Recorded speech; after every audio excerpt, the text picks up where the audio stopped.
आदाब, इस्तकबाल है। मैं हूं आपके साथ अबू हुरैरा। यूपी इंतखाबात की गहमा गहमी है। कांग्रेस ने अपने उम्मीदवारों की पहली लिस्ट जारी कर दी है, जिसमें 40% खवातीन का वादा पूरा किया गया है।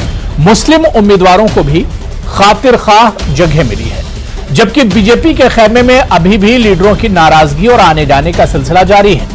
ओवैसी की एमआईएम पर सबकी नजरें हैं, जबकि समाजवादी पार्टी कई जमातों के साथ मैदान में है। ऐसे में यूपी का सियासी दंगल काफी दिलचस्प होने जा रहा है। ऊंट किस करवट बैठेगा ये तो आने वाले दिनों में पता चलेगा, लेकिन जिस तरह की एड़ी चोटी का जोर लगाया जा रहा है तमाम सियासी पार्टियों की तरफ से, तमाम उम्मीदवारों की तरफ से, ऐसे में यही लग रहा है कि जो नतीजे होंगे वो बड़े चौंकाने वाले और नतीजे बड़े दिलचस्प होंगे। तो इसी पर हम बात करेंगे कि तमाम सियासी पार्टियों की क्या कुछ हिकमत अमली है यूपी के इंतखाबात में। बहुत खास मेहमान मेरे साथ जुड़े हुए हैं। बहुत जल्दी अपने मेहमान का आपसे तारुफ करा देता हूं।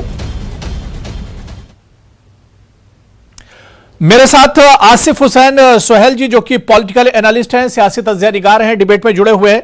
आसिफ हुसैन साहब, आपका बहुत इस्तकबाल है न्यूज़ 18 उर्दू में। मेरे साथ एक और खास मेहमान राजेश चौधरी जी, जो कि स्पोक्सपर्सन है बीजेपी यूपी के, वो भी इस डिबेट का हिस्सा है।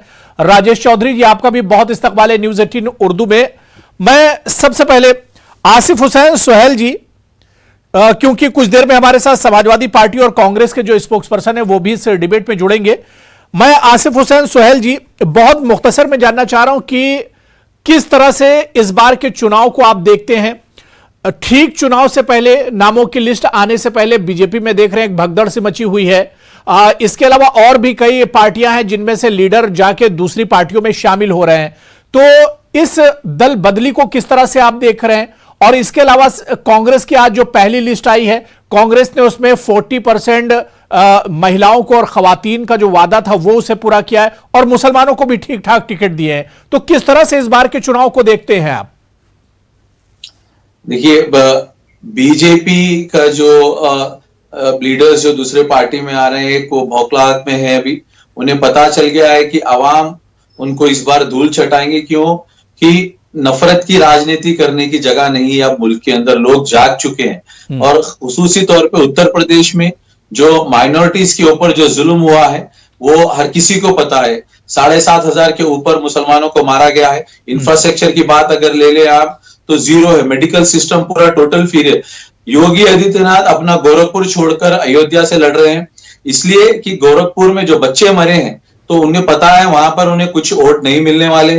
और जो गंगा की घाट के ऊपर जो लाशें पड़ी हुई थी, वो जो क्लियर फेलियर था मेडिकल सिस्टम का, उस वजह से एजुकेशन के लिए रहने दो आप, या इंफ्रास्ट्रक्चर में टोटल गवर्नमेंट फेलियर रही। सिर्फ एक अयोध्या के नाम पे चुनाव लड़ा गया था, उसमें भी कई घोटाले मंदिर के नाम पे, और सबको गुमराह करते हुए, पागल बनाते योगी आदित्यनाथ ने अपने ये 5 साल का टर्म किया जुल्म करते हुए। कोई खुश नहीं है, ना बल्कि मुसलमान, हिंदू भी वहां के उत्तर प्रदेश से खुश नहीं है। सब एक साथ जुड़कर इस बार योगी आदित्यनाथ को और भारतीय जनता पार्टी को धूल चटाएंगे। और रही कांग्रेस की बात, देखते हैं कि वो लोग भी कितना आगे इसके अंदर इंप्रूवमेंट होगा, क्योंकि महिलाओं को, औरतों को खुसूसी इसके अंदर ये लोग ने इस इलेक्शन के अंदर जो प्रियंका गांधी की जो मेहनत थी कि खवातीन के लिए उन्होंने 40% का जो रिजर्वेशन किया, बहुत अच्छा फैसला है वो भी। और इसके अंदर मजलिस इत्तेहादुल मुस्लिमीन, उनका भी अच्छा रोल रहेगा इस बार इलेक्शन में।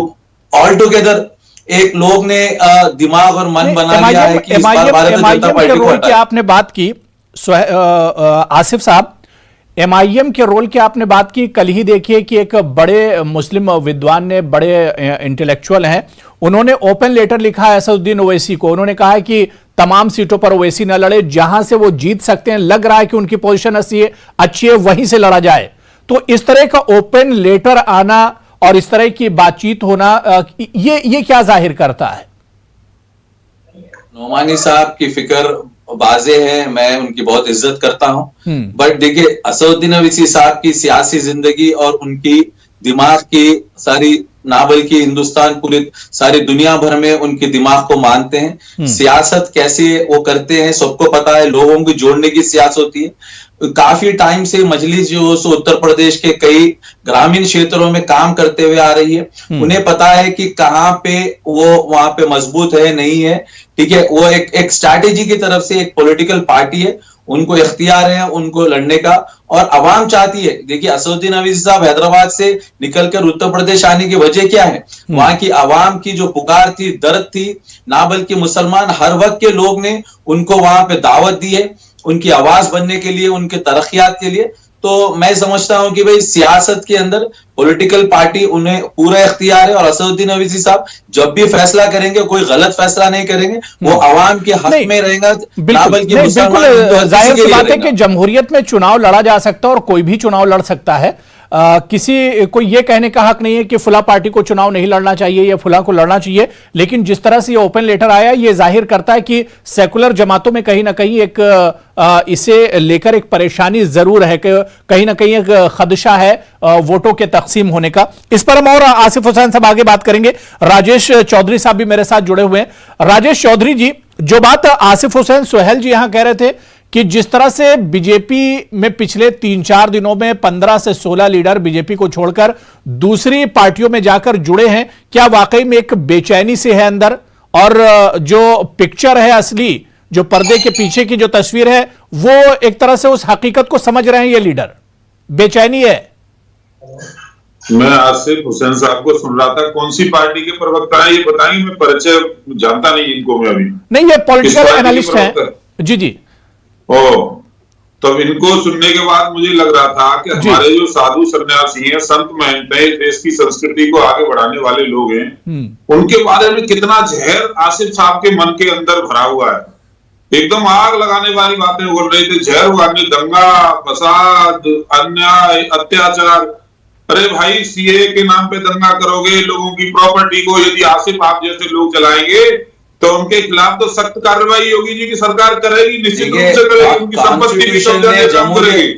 नहीं, कॉन्स्टिट्यूशन में हमें समझाइए हमको, एहतजाज हमें आप कॉन्स्टिट्यूशन में समझाइए। संविधान के अंदर संविधान के तहत सबके खिलाफ कार्रवाई हुई है। जहाँ पे तानाशाही होती है ना, वहाँ पे मारा जाता है, आवाज को आगे नहीं निकालने देते हैं। सुनिए, पूरी बात सुनिए, आप लोगों की तो यही बौखलाहट आपको दिखा रही है। ठीक है आसिफ साहब समझ सकता हूँ। आसिफ हुसैन जी, राजेश जी को सुन लीजिए, उसके बाद मैं आपके पास आ रहा हूँ। राजेश जी आपको सुन रहे थे, राजेश जी को सुन लीजिए, उसके बाद मैं आ रहा हूँ मेरे साथ। ठीक है, नहीं देखिए, वन बाय वन अपनी बात रख लीजिए, वन बाय वन। मैं सबको मौका दे रहा हूं। अभी राजेश जी आपको सुन रहे थे, आप भी उन्हें सुन लीजिए, उसके बाद मैं आ रहा हूं। मेरे साथ एक और खास मेहमान professor Dharmendra Yadav ji, spokes person है समाजवादी पार्टी के, वो भी डिबेट में जुड़ चुके हैं। धर्मेंद्र यादव जी सर, आपका भी बहुत इस्तकबाल है। राजेश चौधरी जी बात पूरी कर लीजिए सर, राजेश चौधरी जी बात पूरी कर लीजिए। पहले इनको डिबेट करने का तरीका समझा दिए, तब डिबेट में बिठाया करिए भाई। नहीं ठीक है, नहीं देखिए, मैंने उनसे कह दिया, बैठे ना, ठीक है, आपका तरीका तो हम जानते हैं। राजेश चौधरी जी नहीं मानते। राजेश चौधरी जी, देखिए आसिफ साहब भी पहली बार डिबेट में नहीं आए हैं। ठीक है, आसिफ हुसैन जी साहब सुन लीजिए, देखिए अब मुद्दों पर बात कीजिए, मुद्दों पर बात कीजिए। वही बोल रहा हूँ ना, पहले ठीक है, मैं खामोश कर रहा हूँ, जो मेरा काम है मुझे करने दीजिए। राजेश जी, मेरा काम है मुझे करने दीजिए। आसिफ साहब अब थोड़ा सा आप खामोश हो जाइए। आसिफ हुसैन आप खामोश हो जाइए ताकि राजेश जी बात करें, उसके बाद मैं आ रहा हूँ, उसके बाद मैं आ रहा हूँ। मुकाबला नहीं कर पाएंगे ये। चलिए ठीक है, देखिए इस तरह से करेंगे, मुझे सिर्फ किसी एक का ऑडियो डाउन करना पड़ेगा। नहीं ठीक है, देखिए वन बाय वन इस तरह से डिबेट नहीं होगा, इस तरह से डिबेट नहीं होगा। मुद्दों पर बात करने के लिए हम यहाँ पर बैठे हुए हैं, चुनाव पर बात करने के लिए हम बैठे हुए हैं, पर्सनल अटैक के लिए नहीं बैठे हुए हैं।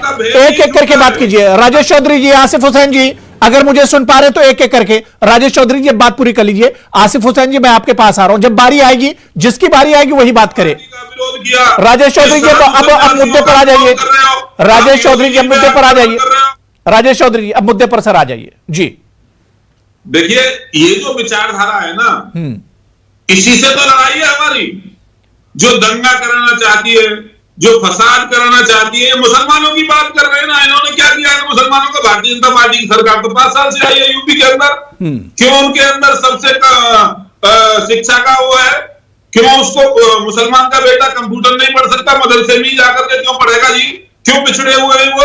इन्हीं की जैसे लोग मुझे खुद तक पढ़ लिख करके आके डिबेट कर रहे हो, गरीब मुसलमान वहां दबा कुचला रहे, ये सब चाहते हैं। चलिए ठीक है तो राजेश चौधरी जी, अब मेरा जो सवाल था कि बीजेपी से जो लोग छोड़कर जा रहे हैं, बीजेपी जिसमें कई बड़े नाम शामिल हैं, आपके कैबिनेट मिनिस्टर भी उसमें शामिल हैं, तो इन लोगों को क्या परेशानी है? बीजेपी से, योगी जी से क्या परेशानी है? क्यों बीजेपी छोड़कर जा रहे हैं? या इन्हें आप टिकट नहीं देने जा रहे हैं इस वजह से भाग रहे हैं? इनके भागने की वजह क्या है? देखिए, चुनाव से पहले आया राम गया राम करने वाले कुछ लोग होते हैं। आप यदि बात कर रहे हैं स्वामी प्रसाद मौर्य साहब की जी, तो वो तो पहले मूलतः मायावती ने उनको नेता बनाया, समाजवादी पार्टी में उनका जन्म हुआ, उनका कद बढ़ता गया, मंत्री बने, और आपने देखा होगा आजकल सोशल मीडिया में बड़ा फोटो चल रहा है मायावती का पैर पकड़ करके वो बैठे हुए। तो जो अपनी मूल पार्टी का नहीं हुआ, जो जहां जिसका जन्म हुआ है अपने माँ बाप का नहीं हुआ, वो किसी का क्या हो जाएगा? इनके हाँ, लेकिन पिछले 5 साल तो आप ढोते रहे उन्हें, पिछले 5 साल तो आपने उन्हें जगह दी, बीजेपी ने 5 साल तो उन्हें जगह दी अपने पास, उन्हें बेहतरीन सा मंत्रालय दिया गया, उन्हें 5 साल लाल बत्ती उन्हें मिली। अरे मुझे बोलने तो दो आप, लाल बत्ती तो मोदी जी ने खत्म कर दी, पर हमने मंत्री बनाया उनको। तो इनके व्यक्तिगत एजेंडे थे, मायावती की सरकार में मंत्री रहते, भवकाल होता था इनका, पैसे खाते थे, ऐसी भर-भर करके नोट ले जाते थे। अब पीछे की बात कहां कर रहे हैं राजेश जी पूरी कहानी कहां सुना रहे हैं? मैं ये कह रहा हूं कि अभी योगी जी से नाराज क्यों हैं, सरकार से नाराज क्यों हैं? अब वो ये कह रहे हैं कि सरकार ने पिछले 5 सालों में दलितों के लिए कुछ नहीं किया। मुझे स्क्रिप्ट भेज दीजिए, क्या बोलूं मैं आपके शब्दों को बोलूं क्या? जो मैं ये कह रहा हूं कि आप पिछली कहानी में कहां जा रहे हैं? मैं ये कह रहा हूं कि योगी जी से नाराज क्यों है? बस बोल लीजिए, मेरा भी पक्ष आप ही रख दीजिए, मेरा पक्ष आप ही रख दीजिए, जो मुझे बोलना है मैं यही बोलूंगा, मैं क्या करूंगा ना जी। राजेश चौधरी जी, मुझे क्या बोलना है? राजेश चौधरी जी, आप समाजवादी पार्टी, बीएसपी और कहां रहे, उनकी पूरी स्टोरी तो मुझे भी पता है, लेकिन मैं ये कह रहा हूं कि योगी जी से वो नाराज क्यों हैं, ये सरकार से नाराज क्यों है? करना चाहते थे, बेईमान, वही तो मैं कह रहा था, आपने बात मेरी पूरी होने नहीं दी। ठीक है जी, मैं यही कह रहा था जी। वहां उनकी आदतें खराब थी, वहां पैसा, दलाली, भ्रष्टाचार ये सब होता था। यहाँ तो सन्यासी की सरकार है, वो तो कुछ करने नहीं देगी। इनके तो व्यक्तिगत एजेंडे रहते थे, अब अपने बेटे के लिए टिकट मांग रहे थे। भैया यहाँ तो भाई भतीजा बात चलता नहीं है, जो मेहनत करेगा, जो जितना उम्मीदवार दिख रहा होगा उसको टिकट दी जाएगी, और जो नहीं लगेगा तो केवल बेटे को स्थापित करना है। एक बेटी उनकी सांसद भारतीय जनता पार्टी से आज भी है, आप देख रहे हो उनका चरित्र, बेटी भारतीय जनता पार्टी की सांसद है, बेटे के लिए टिकट मांग रहे हैं। चलिए ठीक है, मैं दूसरे जो हमारे गेस्ट हैं, पैनलिस्ट हैं, उन्हें भी डिबेट में जोड़ लेता हूं। मेरे साथ अंशु अवस्थी जी, स्पोक्स पर्सन है कांग्रेस यूपी के, वो भी मेरे साथ जुड़ चुके हैं। अंशु अवस्थी जी, आपका भी बहुत इस्तकबाल है न्यूज 18 उर्दू में। मैं प्रोफेसर धर्मेंद्र यादव जी आपके पास आना चाहूंगा। जो बात यहां पर राजेश चौधरी जी ने कही, उन्होंने कहा कि आया राम और गया राम वाली सियासत इस वक्त हो रही है और चुनाव से पहले ऐसा होता है, और मौर्य जी या जो लोग बीजेपी को छोड़कर गए उनकी जो कमियां हैं वो बीजेपी गिना रही है। इन कमियों के बावजूद भी समाजवादी पार्टी ऐसे लीडरों का वेलकम कर रही है। धर्मेंद्र यादव जी,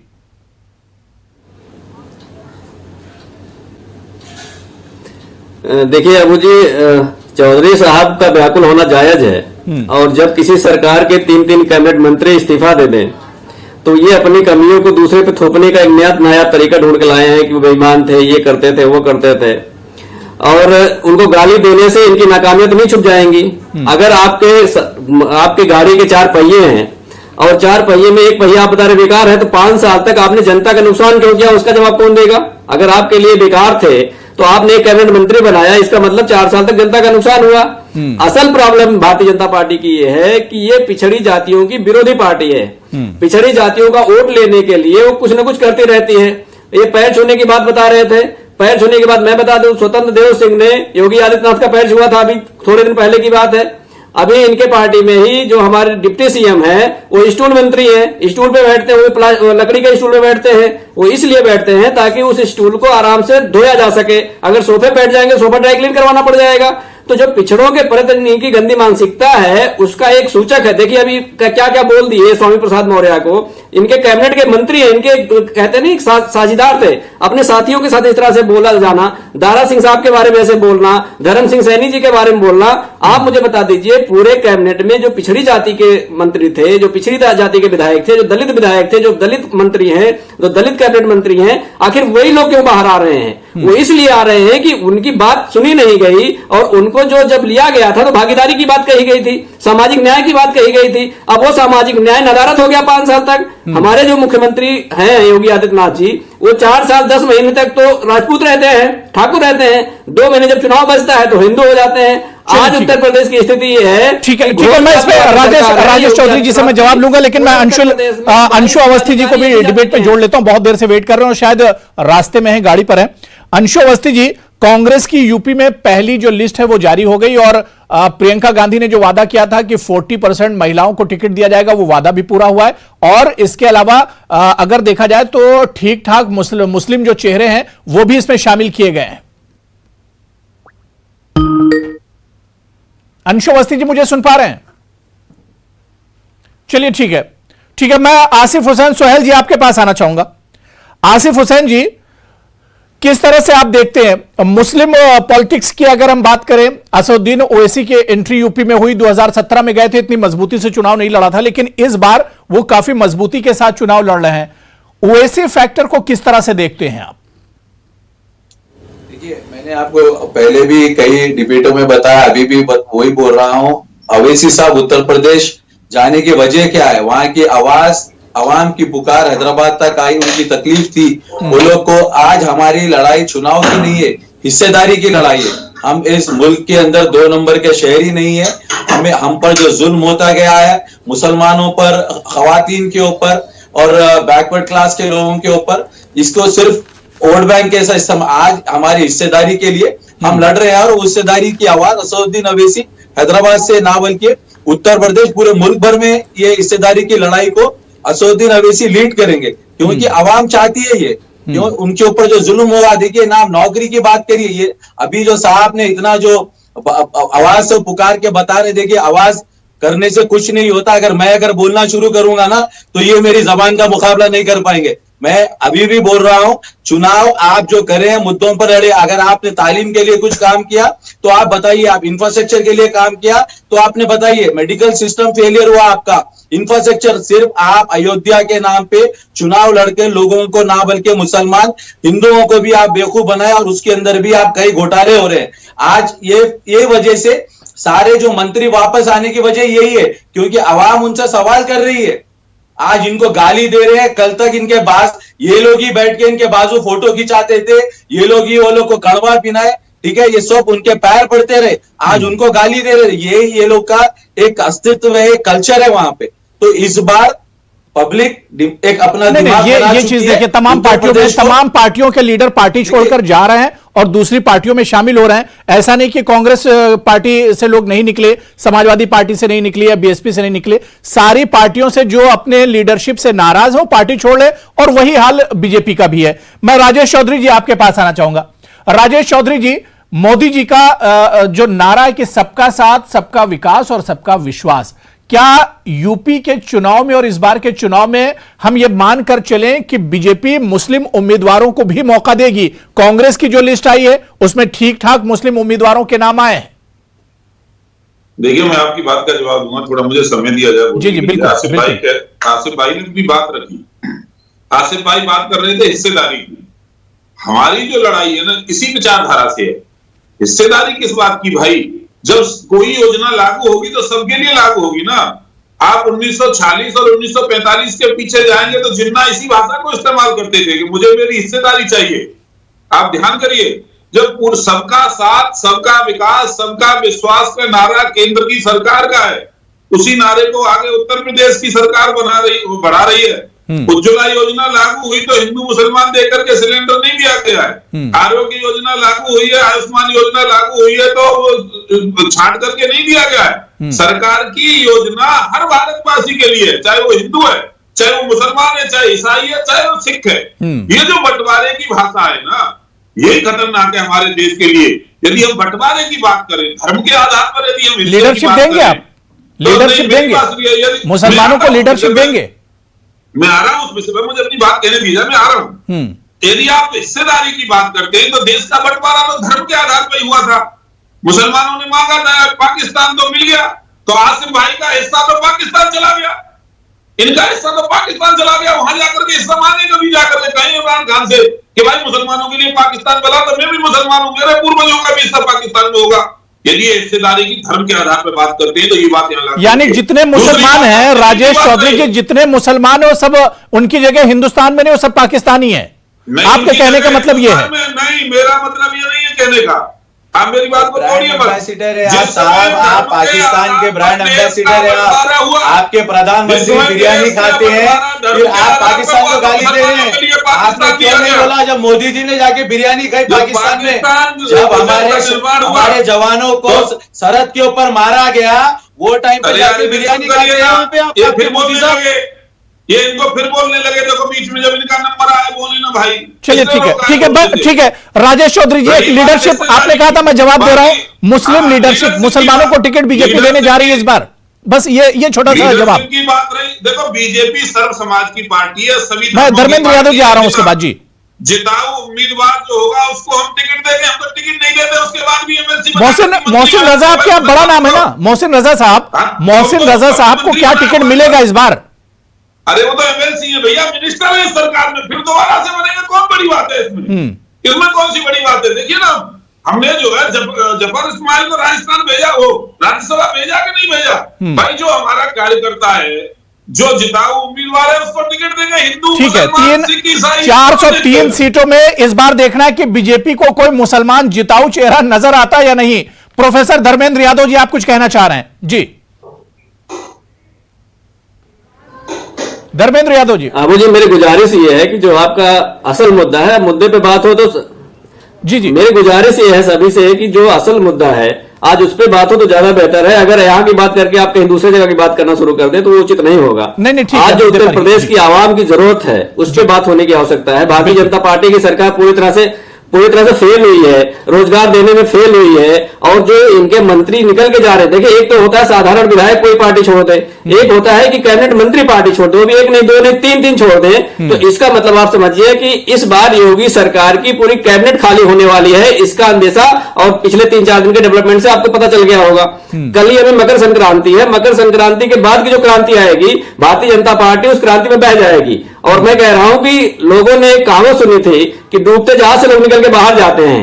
ये भारतीय जनता पार्टी डूबती जहाज तो है ही है, जलती जहाज भी है। जो उसमें रह जाएगा उसको धधक लग जाएगी। जैसे इनके निकले हुए जो कैबिनेट मंत्री हैं उनको गाली देते हैं लोग चैनल पे आकर के, सोशल मीडिया पे आकर के, से जो निकलते जाएंगे, अखिलेश यादव जी उनका वेलकम करते जाएंगे। यहाँ के नहीं, धर्मेंद्र यादव जी, बीजेपी से जो निकलते जाएंगे समाजवादी पार्टी उन्हें जगह देती चली जाएगी, वेलकम करेगी समाजवादी पार्टी। बहुत अच्छा सवाल आपने किया, इसका जवाब देना मुझे जरूरी है।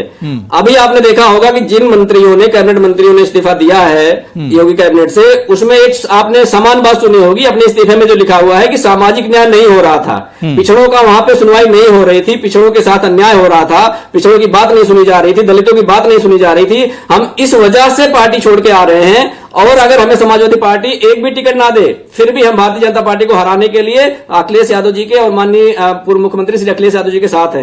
तो आज अहम बात यह है कि उत्तर प्रदेश की जनता जिस त्रासदी से गुजरी है पिछले 5 सालों में, चाहे कोरोना का समय ले लीजिए, चाहे बेरोजगारी का समय ले लीजिए, चाहे कानून व्यवस्था का ले लीजिए, आप कोई भी XYZ बात उठा के देख लीजिए, पूरे प्रदेश को जला के रख दिया भारतीय जनता पार्टी ने। उसको बचाना है तो सभी लोग एक साथ आ रहे हैं। बड़ी अच्छी बातचीत हुई, बड़ी अच्छी डिबेट चल रही थी, इस पर हम और बात करते हैं, लेकिन वक्त की कमी है। अब देखना यही अहम होगा कि जिस रास्ते पर अब ये चुनाव चल रहे हैं, या जिस तरह से अब ये चुनाव चल रहे हैं, आगे इन चुनाव का नतीजा क्या कुछ होता है। जो भगदड़ मची हुई है, भगदड़ रुकेगी कब? जिन लीडरों के आने जाने का सिलसिला जारी है, ये कब रुकेगा? और जिन पार्टियों में अभी नामों का ऐलान नहीं हुआ, क्या वहां अभी इसी वजह से इंतजार किया जा रहा है कि कुछ और लीडर अभी दूसरी पार्टियों से निकल कर आने वाले हैं? यह देखना बहुत अहम होगा। बहुत बहुत शुक्रिया प्रोफेसर धर्मेंद्र यादव जी मेरे साथ जुड़ने के लिए।